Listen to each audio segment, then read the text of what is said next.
The first hurricane for the 2018 Atlantic hurricane season forms. And in sport, Bangladesh crushed by an innings and 219 runs. I'm Nicole Best, and this is the Caribbean in 10 for Friday, July 6th. I'll be back with the details in just a moment.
Beryl has become the first hurricane of this year's Atlantic hurricane season, developing from an area of interest to a hurricane in less than 24 hours.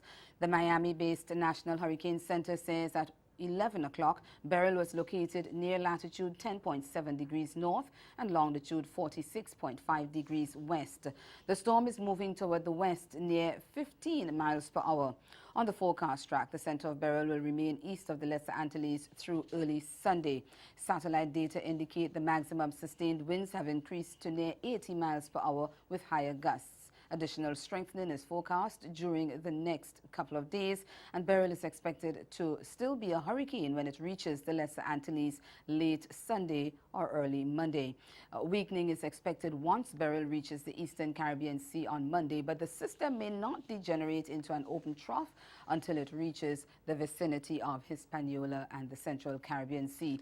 The weather company is advising interest in the Lesser Antilles to monitor their local weather authorities on the progress of Beryl, as hurricane watches could be issued for some of the islands by tonight. The private sector in Trinidad and Tobago is being called to diversify its offering in order to enhance the economy. The call comes from Trade and Industry Minister Paula Guppy-Skun.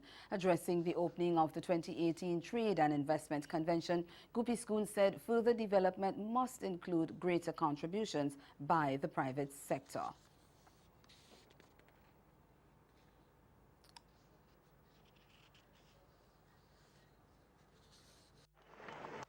There is, however, the need for the private sector to evolve if they wish to progress.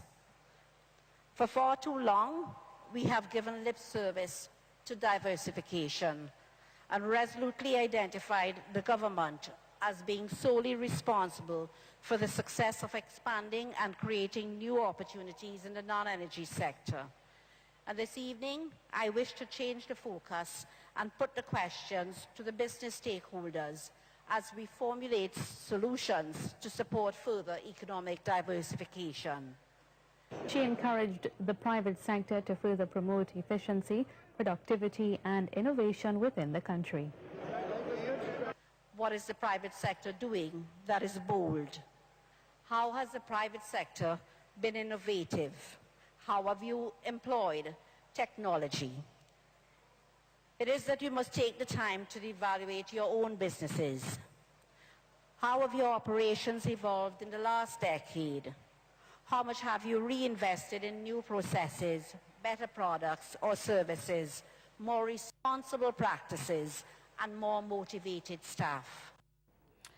CARICOM leaders are proposing that measures be put in place to facilitate easier travel within the region. Among the suggestions are the establishment of a single domestic space for hassle-free intra-regional travel and the introduction of a CARICOM multi-purpose identification card. According to Prime Minister Mia Mottley of Barbados, CARICOM has the capacity to allow people easier travel, especially in light of security measures that are already in place at the various ports of entry.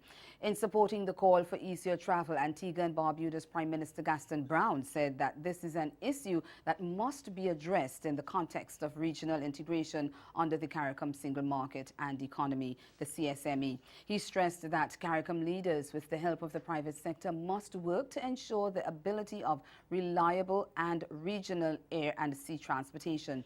Prime Minister of Grenada, Dr. Keith Mitchell, pledged to continue to advocate that governments work collectively towards more accessible and affordable regional transportation for the movement of the Caribbean people.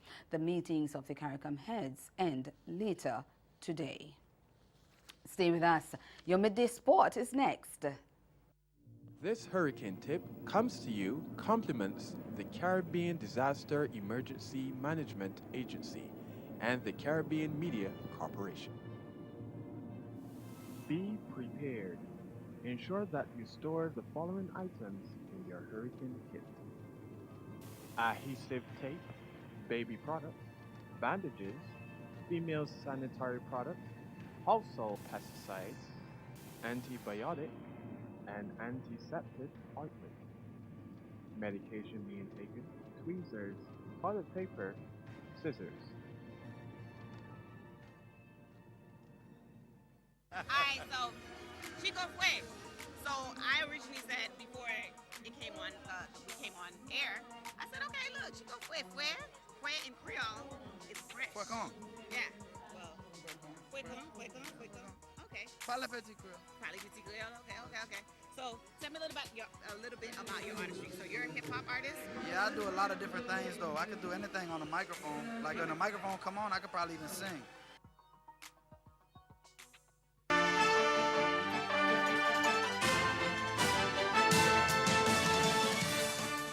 Bangladesh was crushed by an innings and 219 runs on day 3 of the first test versus the West Indies in Antigua today. Resuming from an overnight score of 62 for 6, the visiting side took longer than anticipated to capitulate after lower order batsman Nurul Hassan put up a resistance, adding 64 and taking Bangladesh to 144. Shannon Gabriel was the pick of the bowlers with figures of 5 for 77. Here are the highlights. Not a little early. He didn't trouble the scorers in terms of getting any runs today. Gone for 15 as he was overnight. Smart catch. And that's the other pleasing issue, I think, for the Windies. Quite carry. The catching's been good from the men behind the wicket. You just see that on the half volley.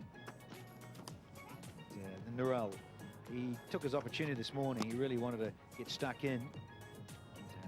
Edges as you'd expect off the quick man, flashing blade, pace, runs away very quickly of course, and showed his wares, his ability to play shots all around the clock. A little bit of luck, there would have been a gem of a catch.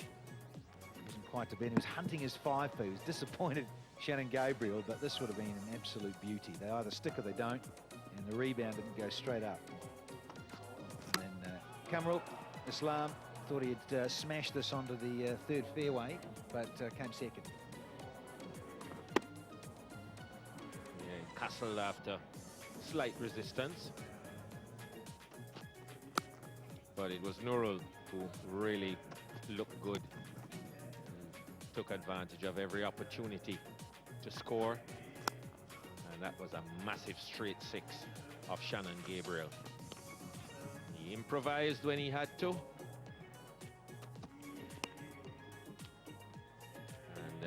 Brought up his 50. And that's Caribbean in 10. Join us at 6:30 for Caribbean Newsline. But until such time, do have yourselves a good afternoon.